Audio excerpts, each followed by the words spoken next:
क्या कोई योद्धा नहीं जो ये लक्ष्य साध सके?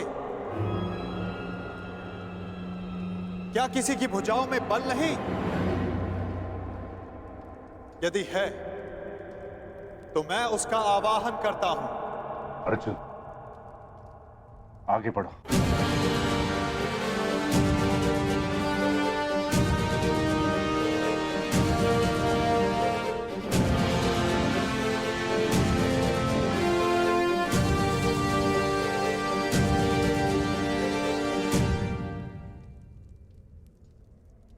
ये लक्ष्य मैं साधूंगा।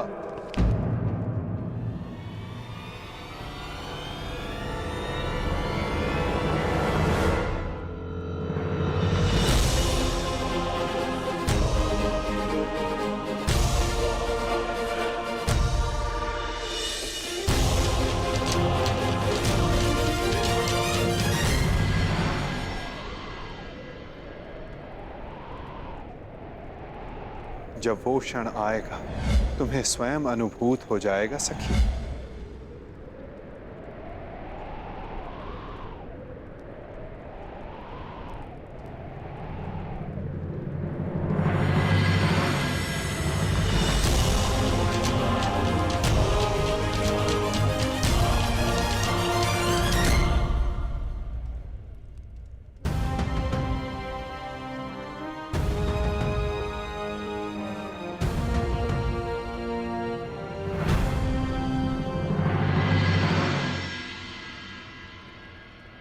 पहले एक सूत पुत्र आया और अब ब्राह्मण। सत्य कहा था देवकी नंदन ने, ये स्वयंवर तो अविस्मरणीय रहेगा।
पांचाल नरेश, लक्ष्य संधान की अनुमति चाहूंगा।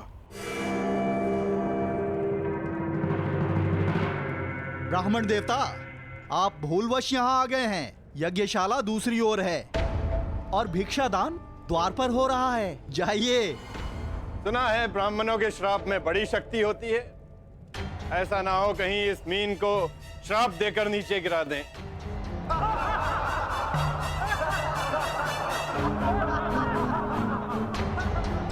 ब्राह्मण युवक, क्या तुम विवेक से यह निर्णय ले रहे हो? कदाचित तुम्हारी शिक्षा दीक्षा, पालन पोषण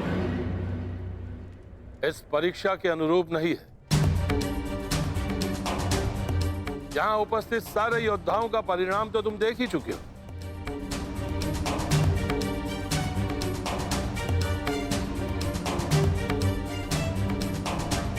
मैं आपके विचारों से सहमत हूं पांचाल नरेश,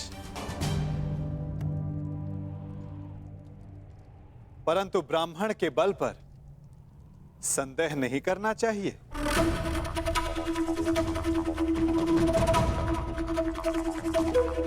मानसिक दृष्टा शारीरिक बल से अधिक प्रभावी होती है।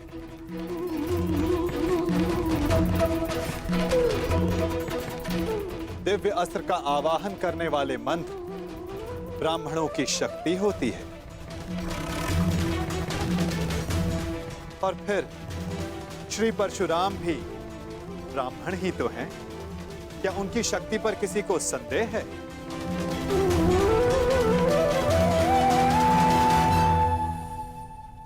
वासुदेव, इस युवक को अनुमति दिलाने के लिए इतना बल क्यों दे रहे हैं? छोड़ो ना मित्र, जितना अपमान सहना था सह लिया। अब यहाँ रुकने का कोई अर्थ नहीं। चलो यहाँ से। रुको,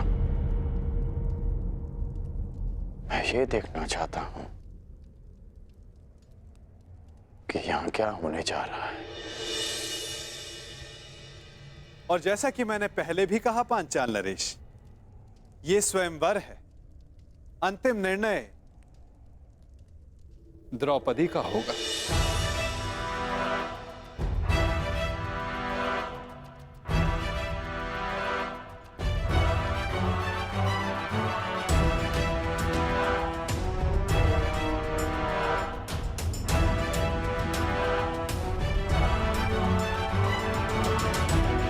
याज्ञसेनी, क्या तुम इस ब्राह्मण युवक को अपना कौशल सिद्ध करने का अवसर देना चाहोगी?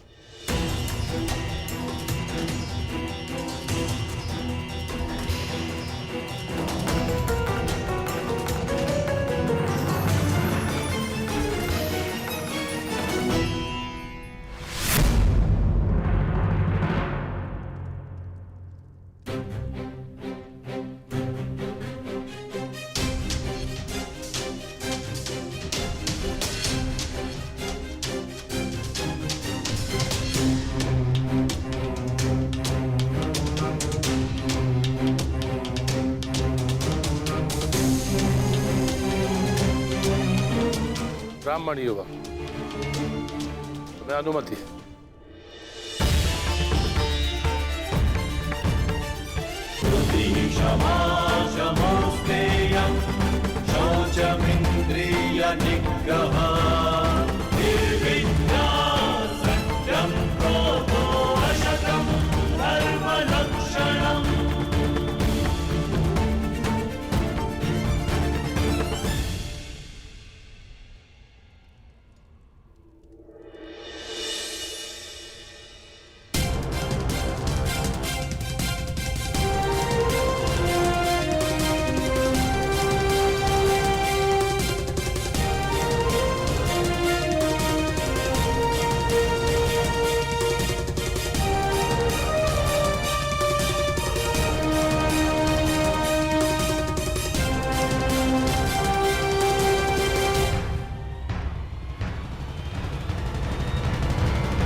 और आश्चर्य, ये कैसे संभव?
क्या लगता है ये लक्ष्य भेद कर पाएगा? अवश्य मित्र। संधान सर्वथा उत्तम था।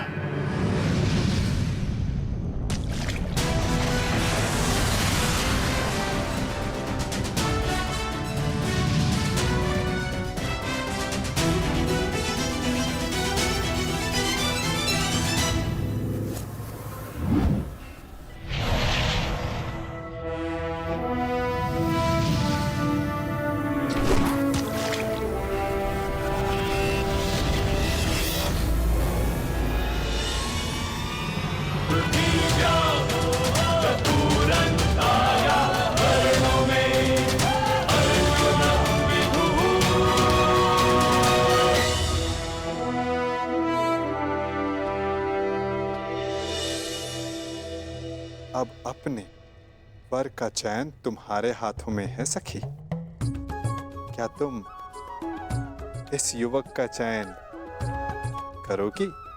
ये चयन तो युगों पूर्व हो चुका है केशव। मैंने ये जन्म सिर्फ ये अनुभव करने के लिए लिया है कि क्या मेरा चयन उचित था।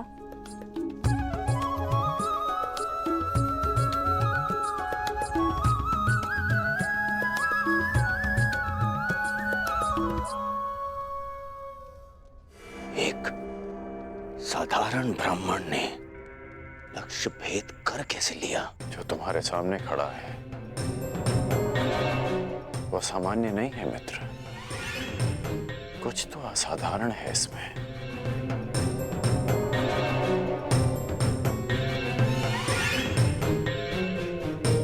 जो मैं अनुभव कर रहा हूं वो असंभव से भी परे है।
यदि अग्नि कुंड को ढक दिया जाए तब भी उसका ताप बाहर तक अनुभव होता है ब्राह्मण युवक।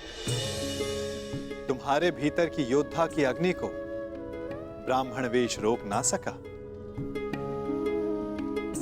और अग्नि तो पुनीता होती है। जब तक तुम्हारे जीवन का उद्देश्य पूर्ण ना हो जाए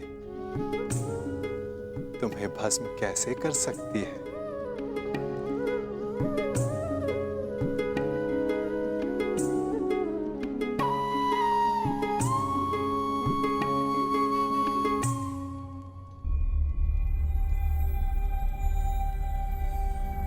इतने विरोधियों के मध्य से स्वयंवरा को ले जाने का अनुभव मेरा भी रहा है।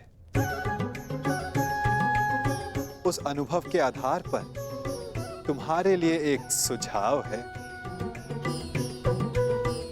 यहां से शीघ्र चले जाओ।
क्या सोच रहे हो मित्रों?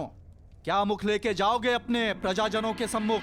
जब वो पूछेंगे कि स्वयंवर में क्या हुआ, तो ये गाथा बताओगे कि हम महाबली एक धनुष तक ना उठा सके और हमारी नाक के नीचे से भिक्षा पे जीवन व्यतीत करने वाला एक ब्राह्मण पांचाली को लेके चला गया।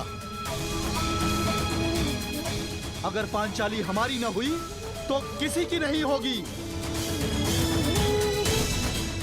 हम उस ब्राह्मण का वध कर देंगे।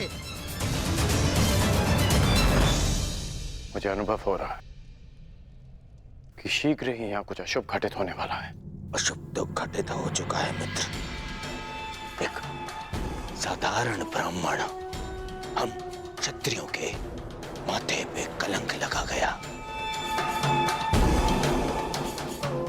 और मैं ऐसा नहीं होने दे सकता, कदापि नहीं। मित्र, कुछ अनुचित मत कर बैठना। स्मरण रहे कि इस ब्राह्मण युवक ने परीक्षा में सफल होकर द्रौपदी का वर्ण किया। कैसे भूल जाऊं अपना अपमान, हस्तिनापुर का अपमान, तुम्हारा अपमान। चलो क्षत्रिय वीरों, हो तो अपने माथे का कलंक। चलो।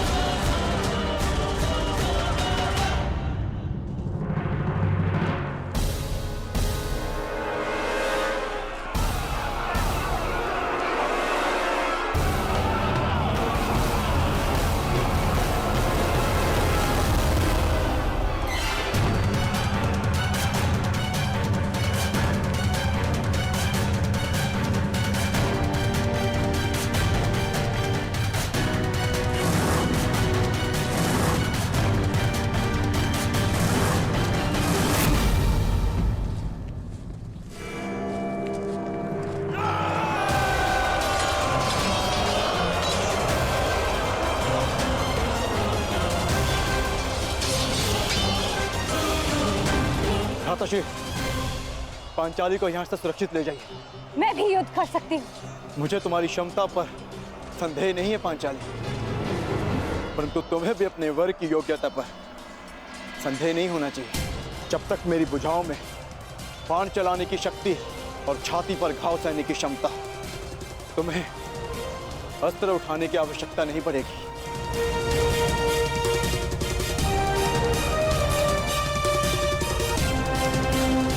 अंगराज, नियति सबको दूसरा अवसर नहीं देती, परंतु तुम्हें दूसरा अवसर मिला है। चयन करने में भूल मत कर बैठना।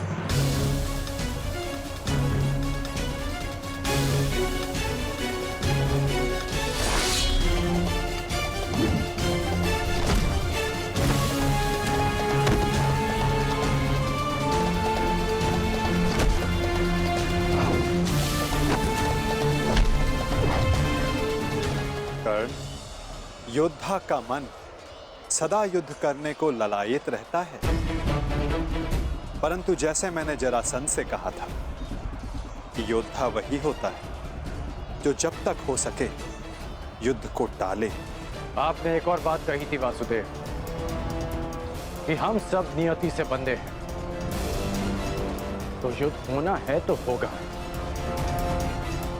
हाँ, कारण अवश्य भिन्न हो सकते हैं, कभी तारण तो कभी शंका का निवारण।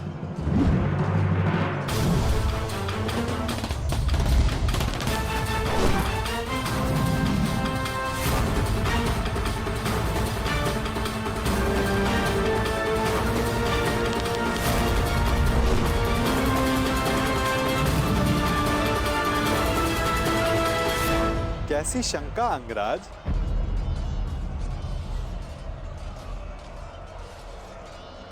आप तो मेरा मन पढ़ सकते हैं ना वासुदेव,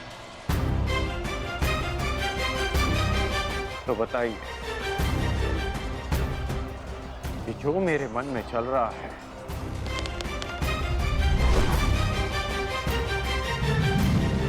क्या वो सत्य है? सत्य तो कुछ भी हो सकता है अंगराज, बस उसे सिद्ध करने के लिए प्रमाण की आवश्यकता होती है। और तुम्हारे शंका का निवारण